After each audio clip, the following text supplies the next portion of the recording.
Dakwaan gangguan air akibat pusat data tidak berasas.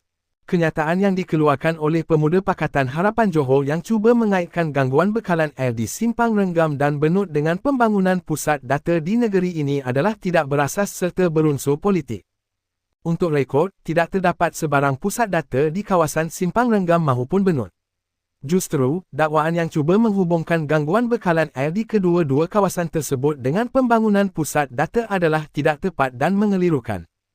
Gangguan bekalan air yang berlaku sebenarnya berpunca daripada faktor kemarau berpanjangan serta penyusutan paras sumber air mentah. Keadaan ini bukan sahaja berlaku di Johor, malah turut melibatkan beberapa negeri lain sebagaimana yang telah dilaporkan oleh pihak media sebelum ini.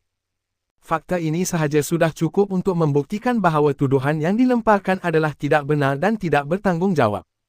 Di Macap dan Simpang Renggam mana ada pusat data? Kenyataan tersebut dibuat tanpa kajian yang teliti. Apabila malas membuat kajian dan mengeluarkan kenyataan tanpa usul periksa, ia jelas menunjukkan sikap yang tidak matang.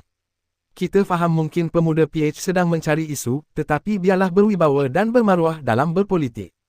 Dalam masa yang sama, terdapat pandangan daripada masyarakat setempat yang mempersoalkan tahap penglibatan Pemuda Pakatan Harapan di peringkat akar umbi. Ada yang berpendapat kehadiran dan usaha membantu masyarakat di kawasan tertentu kurang dirasai, sekaligus menimbulkan persoalan tentang keberkesanan peranan mereka sebelum ini. Sehubungan itu, semua pihak disaran agar lebih bertanggungjawab dalam mengeluarkan kenyataan kepada umum dan tidak mempolitikkan isu yang memberi kesan langsung kepada rakyat, khususnya melibatkan keperluan asas seperti bekalan air.